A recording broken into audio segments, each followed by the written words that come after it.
Hello people, and welcome back to News Review. This week is once again something exciting because Monster Strike is coming back after they said they wouldn't come back a long time ago, many years ago.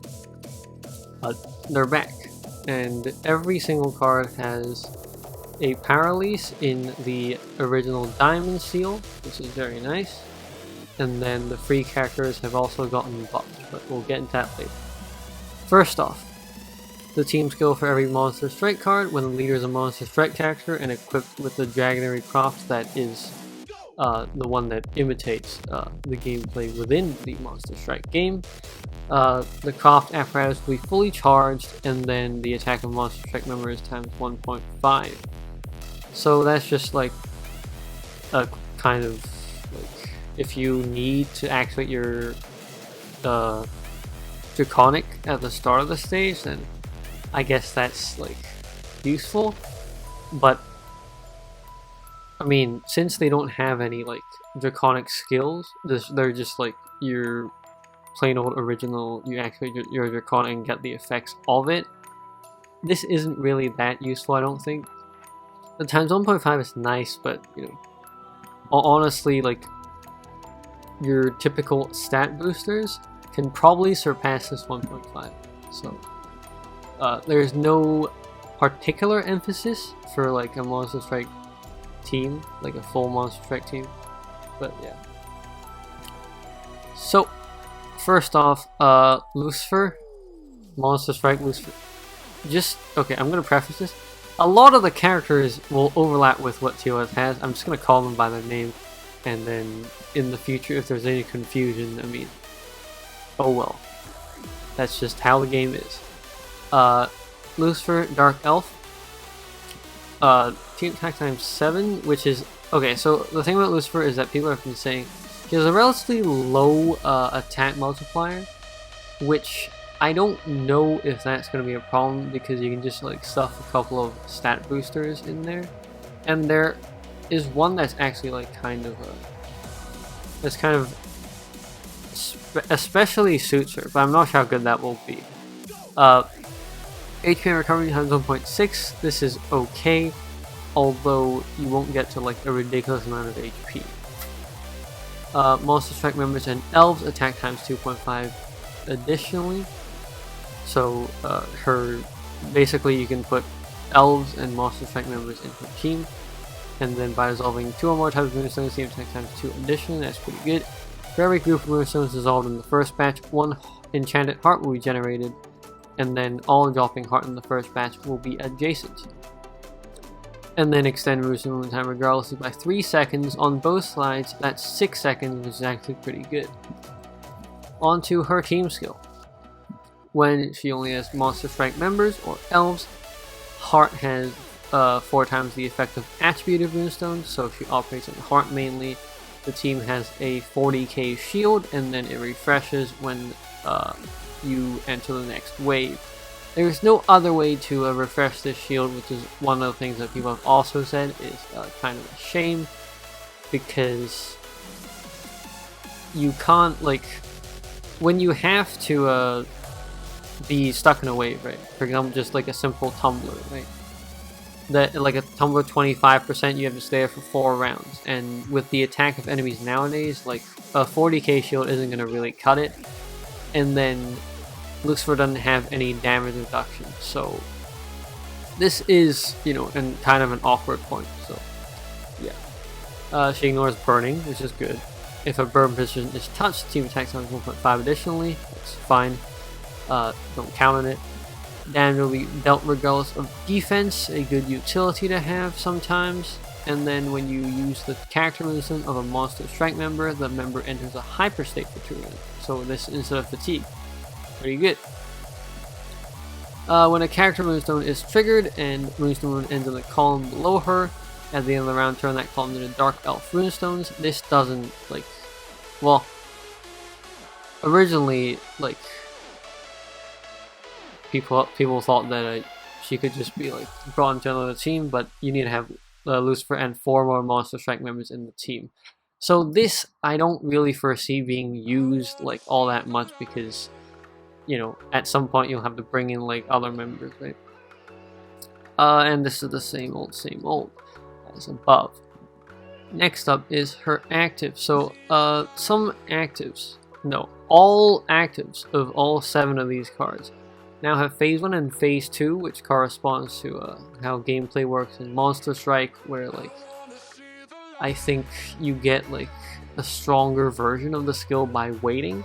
So basically when CD is 0, you wait like however many more rounds and then you get a stronger active basically. So we'll concentrate on phase 2 right over here. The skill can be activated by accumulating 2 more battle rounds after CD becomes 0. So effectively this is CD 9, but it's pretty good active. First off, restore all runestones, then explode them to generate enchanted darkened heart with fixed numbers in fixed positions. A fixed board is always nice. Then each member launches an extra attack, and damage will be dealt regardless of fixed combo shield and initial shield. Then she launches an extra attack after 3 times the total attack of elves and Monster Strike members in the team to all enemies. So this is just a good attack booster and shield breaking ability and utility, like in general, because it's you solve the board state, you solve some shields, and then a very nice attack boost. So even for our CD9, I would say that's really nice. So that's why I put her just below 175 diamonds. It's because the reason why she's not 175 is because of the disadvantages that I said about her leader. I mean her team skill, and I guess her leader skill as well. I mean, some multipliers could be a little higher. Next up is Margarite, Water Elf. She does have a higher attack multiplier than Lucifer, but to fulfill it, you'll have to dissolve like all the runestones below her column and then the bottom row, which is kind of hard to do with like when you just have any like skill that impedes your spinning. That's just it. So I don't think she'll be very good. Her active skill is also not very good because it's literally like fit with her leader skill. She converts the bottom row and then the runestones on the far left side, which is under her. Which, I mean, I guess like if you could put like, I could have probably even put this card lower, but the reason why it's not lower is because CD4 is like, it's short enough that like if there is like a very like easy stage, then like I guess you could like just use her and then blast through the stage. I don't see her like living for very long as a leader. That is. Next up, Arthur, Light Human. This is where it's gonna get confusing real quick. As a leader, she's not very good. As you can see by this 1.3 times HP recovery, and there's also just not much like attack boosting over here.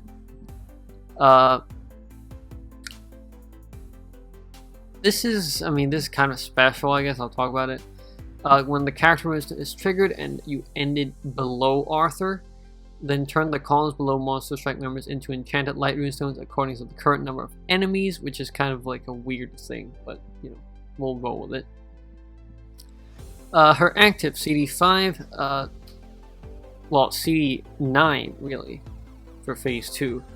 Tap a column and a row to turn them into light human enchanted runestones. Pretty good. The first 10 runes to be dropped will be light runestones. The character's attack times 8 and ignore puzzle shield.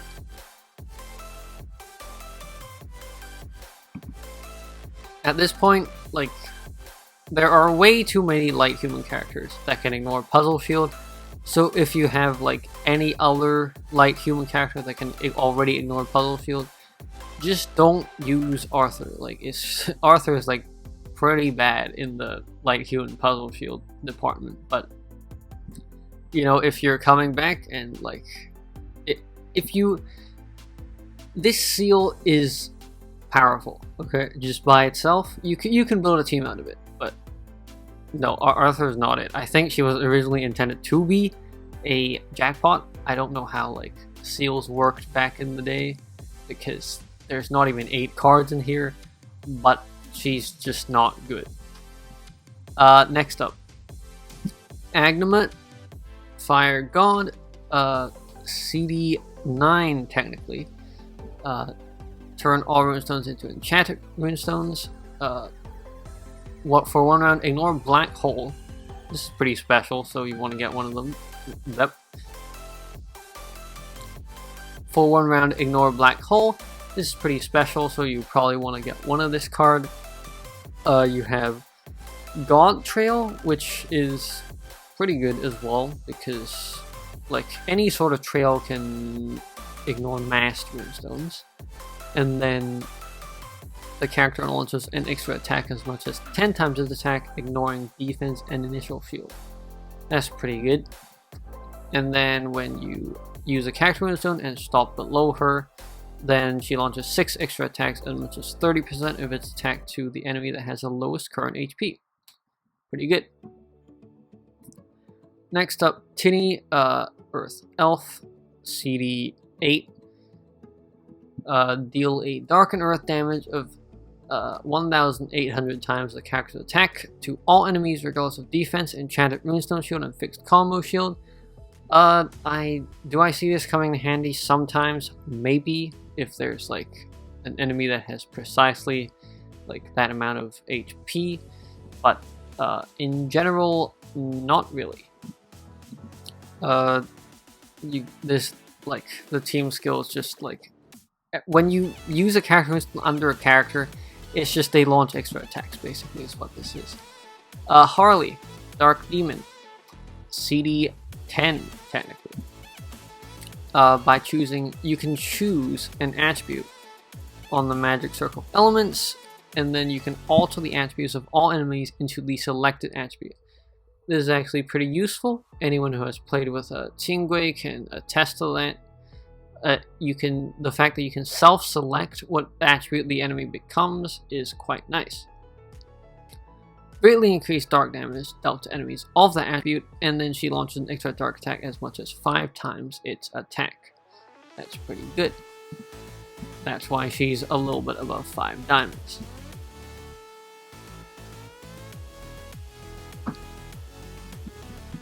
Next up, Yggdrasil, the real jackpot of this seal.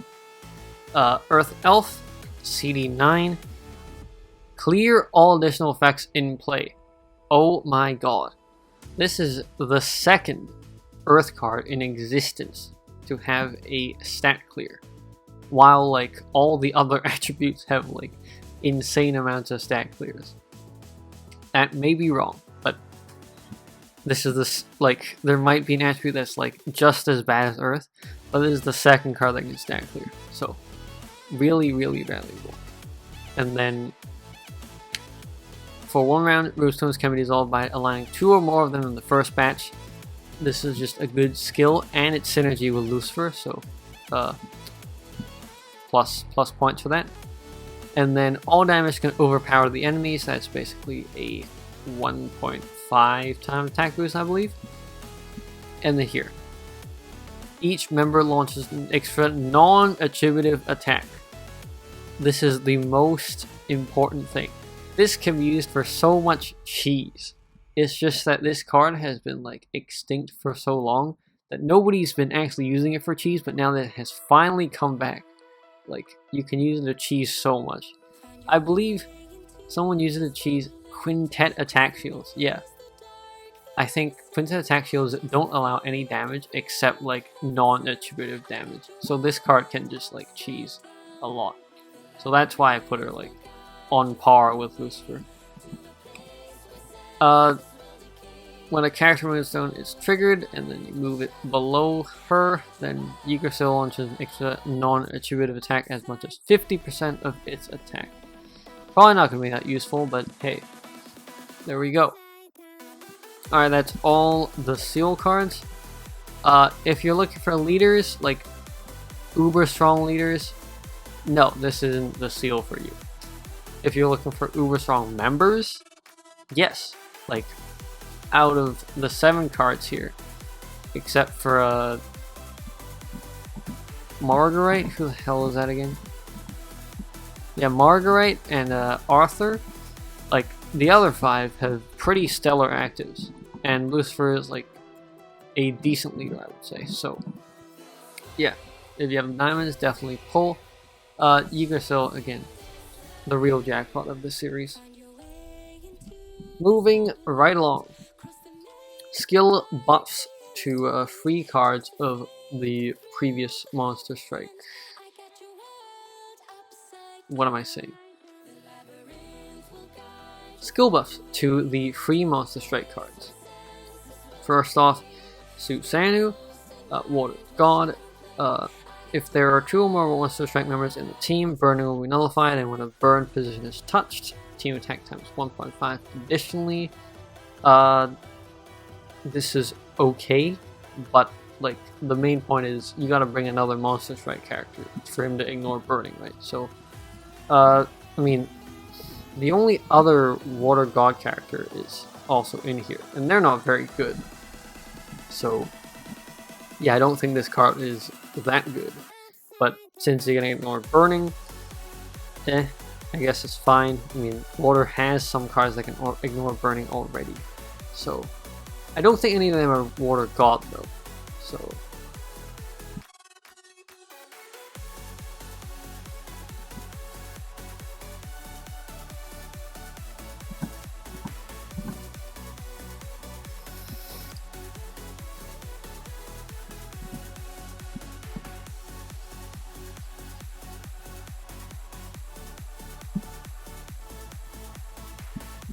Water has a couple of cards that can ignore burning, but none of them are Water God, so he is technically the first Water God card that can ignore burning. So for that, he gets like a little bit above get 1. Next up is Amaterasu.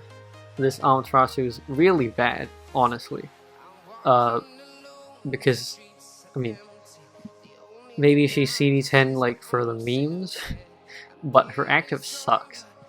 Upon skill activation at the end of each round, fully recover HP, and then by triggering a character on its own, change the state of that character from fatigue into hyper. Where did we see that? I wonder. Maybe it's right here. Yeah, pretty much the only place would bring her, which is, you know, in a Monster Strike team. Lucifer literally already has the thing inbuilt into her team skill, so this card is utterly useless. Next up, Kusanada, Earth Demon, CD7. The more steps moved, you get an extra attack boost, and if the neighboring members are also Earth characters, Sticky will be nullified. There are already quite a few Earth characters that can ignore Sticky, but this is you know, you can ignore Sticky for 3 rounds, which is longer than I think anyone can at this point. So that's a special point. In case you need to like bring over the stat, you know, your active gets locked or something like that. Next up, Matsu, Water God, CD6. Explode the columns with a leader and an ally to generate enchanted moonstones of the character's attribute in that column. This is just not good. Like, there are cards that can explode the whole board at CD6, so how about no? Moving along, on cards that are bad, Tsukiyomi, Dark God, for 1 round enemies defense will be low to 0, the character launches 5 extra dark attacks, and then you have Vampirism. This is just bad, like, this is an attack boost for CD6, and it's not even that much. Like, this is a card that has been left in the past, unfortunately. Next up, Jamanero, Fire Dragon, CD3. Deal fire damage as much as 300 times his attack basic value to all enemies for 15 to 20 times, regardless of defense and enchanted moonstone shield. This is very nice because CD3 is insanely short of a CD, and then if you train up 2 of them, you can break a 30 hit shield just by using your active. As you probably saw with like Uraraka from My Hero. Breaking like a multi-hit shield just with your active is quite good, because then like your actual attacks that have the attack value can actually get through to the enemy, which is quite nice. So yeah, this is a pretty good card. Next up, God Striker, Light God CD7. The character launches 5 to 10 extra light attacks, but if the leader is a Monster Strike member, the first 5 extra attacks include 1 attack of each attribute. This solves a quintet attack shield for the Monster Strike team, although as I said, Yggdrasil, I believe, just cheeses the entire shield anyway. So he's okay if you plan to pull for Monster Strike. Next up is Anami, CD8, extended movement time to 20 seconds, and Enchanted Trail.